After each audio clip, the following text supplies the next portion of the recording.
voici ici avec les parents du sport pour couvrir la finale des U17 qui opposera l'INAS Monterrey à Évry. La finale se joue au stade Roger Bonin. Donc nous allons accompagner l'équipe de l'INAS Monterrey pour assister à cette finale. Là on y est, à la finale Coupe de l'Essonne U17, stade Robert Bobin, une belle équipe d'Evry en face, une TH, un niveau au-dessus d'une autre sur le papier. Maintenant, sur la réalité, moi je connais les capacités de chacun d'entre vous.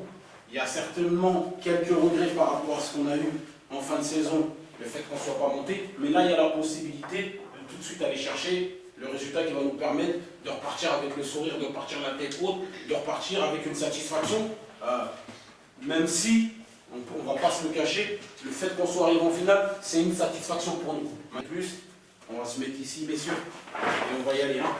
Allez, messieurs. Regardez longtemps, on y va. Hein. Les gars, on est venu pourquoi ici? Pour gagner. Hein. Les gars. Pour les nazis, pipi! Ouais! Pipi! Ouais! Allez, c'est parti, les gars. Allez, les gars. Allez, les gars.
Monsieur Gaillard, est-ce que vous pouvez nous expliquer le parcours de votre équipe et la compétition de la Coupe de l'Essonne?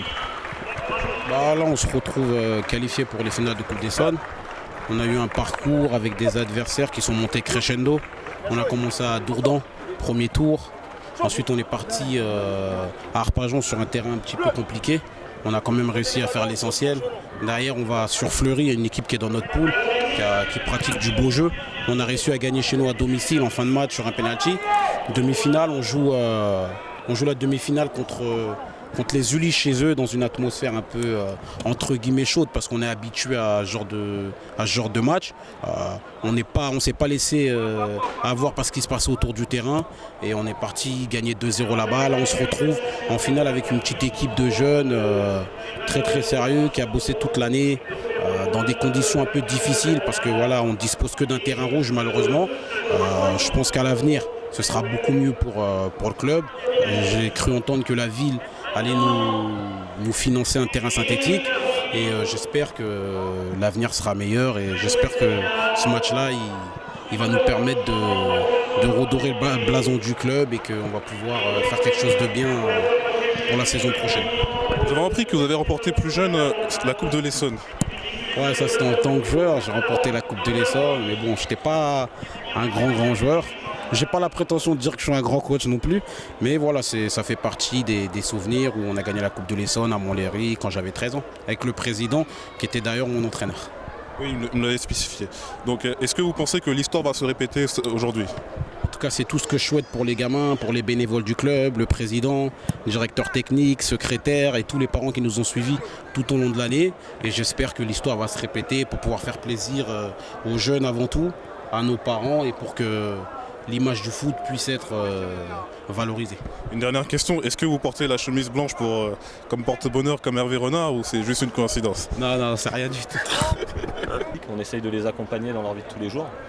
Et à côté de ça, on peut dire qu'on est un club entre guillemets formateur et plus ou moins reconnu aujourd'hui sur l'Essonne parce qu'on a des joueurs aujourd'hui qui sont devenus pros comme le plus grand exemple aujourd'hui c'est Paul-Georges Entep qui était chez nous à l'âge où on était en jeune. La petite anecdote c'est que Yaya qui est entraîneur aujourd'hui des 17 ans a gagné sa première Coupe de l'Essonne avec moi quand j'étais entraîneur des 13 ans contre Paul Georges Ntep il y a une petite dizaine d'années. Donc voilà, c'est des petites choses. Dans le milieu du football, tout le monde se retrouve plus ou moins. Et voilà, à la base, on est vraiment le club formateur en excellence, sans trop de moyens, mais avec un grand cœur et puis beaucoup de générosité. Et parmi les bénévoles qui vous accompagnent, est-ce qu'ils sont issus de la ville ou ils sont... Pas forcément. Par exemple, Madi qui a accompagné Yaya toute la saison, c'est quelqu'un d'Evry à la base, qui est arrivé dans notre club sans aucune prétention. Et nous, on a un club très familial. On l'a pris comme si c'était un frère ou un cousin. Et il s'est adapté un petit peu au club, il l'a aimé. Et aujourd'hui, il fait partie de nombreux bénévoles de chez nous qui donnent énormément et qui accompagnent les coachs qui sont en place, comme Yaya par exemple aujourd'hui sur les 17 ans. Tout à l'heure, vous avez dit que vous étiez un club qui aidait les jeunes en insertion à les intégrer. Quel type de difficultés ces personnes-là font face ? Aujourd'hui, on est dans un football qui est un sport très populaire où on peut avoir affaire à tout type de personnes. On peut avoir affaire à la classe sociale plutôt aisée, qui est à Montlhéry. Les habitants de Montlhéry sont des habitants, on va dire, plus ou moins aisés, qui sont en pavillon et tout ça. Et on peut avoir affaire aussi à des exemples tout bêtes, comme des joueurs africains qui viennent de Paris, sans papier, avec des grosses difficultés pour... impossibilité de trouver du travail, pas forcément un toit. Et par exemple, nous aujourd'hui, on a un joueur en senior à qui on a aidé à démarcher au niveau de ses papiers. Il a réussi à avoir une carte d'1 an par exemple. Il a eu son permis de conduire, son bac, il a un toit. Je veux dire, maintenant il arrive à s'assumer et pour nous c'est des victoires aussi. C'est pas uniquement des victoires sur le terrain, c'est des victoires aussi dans la vie. Et forcément, quand on arrive à faire ces choses-là, on le récupère sportivement aussi sur le terrain parce que c'est des gens qui nous le rendent en contrepartie, quoi. Merci beaucoup pour votre intervention. Une dernière question. Est-ce que vous avez un pronostic pour la finale qui a lieu aujourd'hui avec les 17 de votre équipe ? À la base, on pourrait dire qu'Evry, sur le papier, est favori puisqu'ils sont une division au-dessus. Mais je vais être un petit peu chauvin. Je pense qu'on gagnera 2-1 aujourd'hui. 2-1. D'accord. Merci beaucoup. Au revoir.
Allez, c'est pas grave, allez.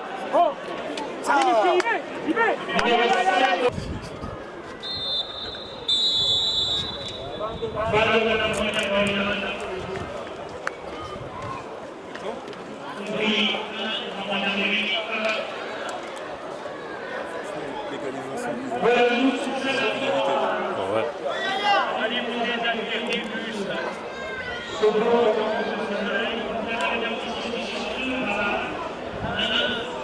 sous le panier d'affichage. Il montre au-dessus de cet accumulateur. On a vu un adversaire, les 5 premières minutes, ils ont voulu rentrer dans l'impact. On leur a montré que mission savait faire dans ce domaine-là. Derrière, on a commencé à produire du jeu. Au bout de 15 minutes, on a commencé à produire du jeu. Là, on les a mis en difficulté. On les a vachement mis en difficulté. On a des situations intéressantes. Par contre, les gars, cherchez un peu plus les coups de pied arrêtés. Les coups de pied arrêtés, on sait que Joe tape bien dans les 18 mètres. Cherchez un peu plus les coups de pied arrêtés. Quand on est engouffré dans la surface, soit tentative aux 18 mètres, soit chercher à gagner quelque chose. On cherche à gagner quelque chose. Les corners, ils sont bien tapés. Hein. On va avoir une solution sur un des corners, ça va nous débloquer. On a eu 2-3 solutions. Le ballon, il passe au deuxième poteau. Ça va venir. Soyez patients. 45 minutes pour la soulever, les gars. On le fait ou pas? Ouais. On le fait ou pas? Ouais. C'est parti. Ouais.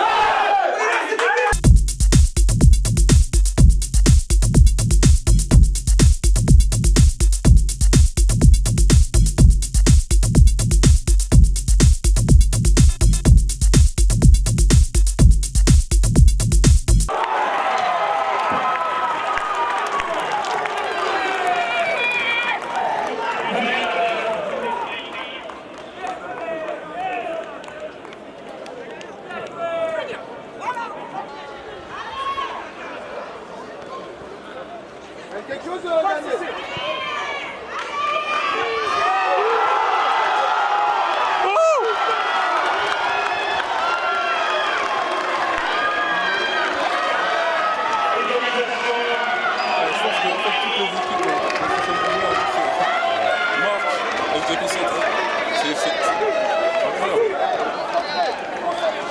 Quel numéro qui est marqué là?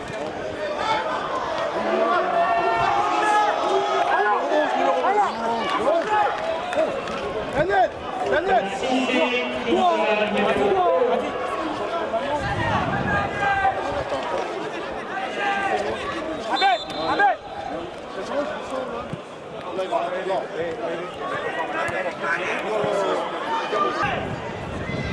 Allez mon petit planète là. Allez Joe! C'est de la victoire!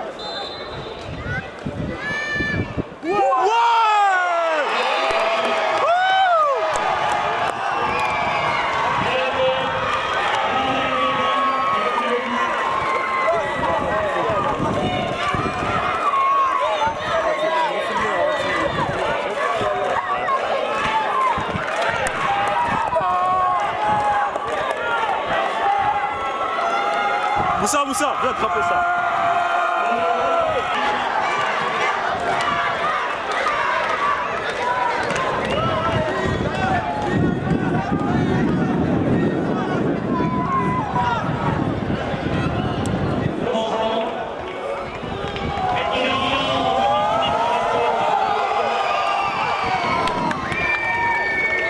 Donc ça veut dire qu'il ne faut pas qu'on rate le moment et soulève la coupe.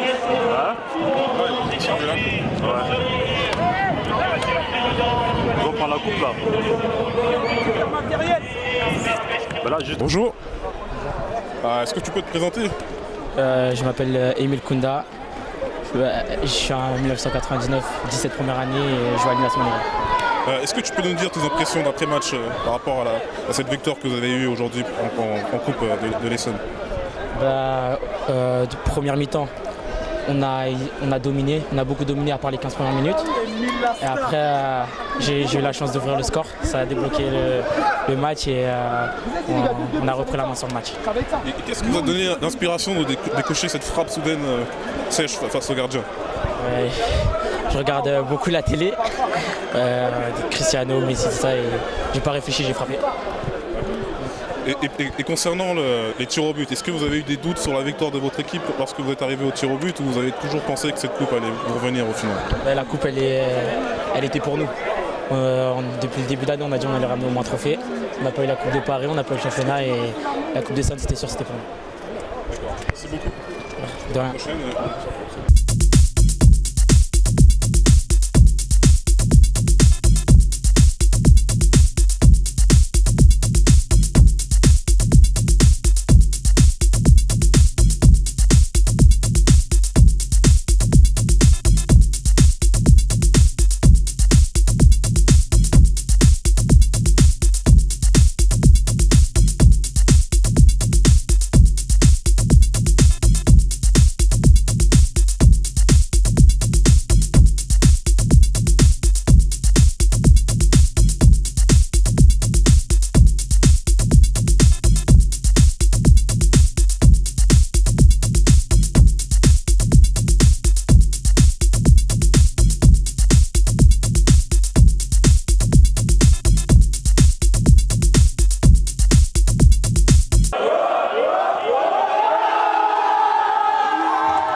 Comme vous pouvez le voir, l'histoire s'est répétée.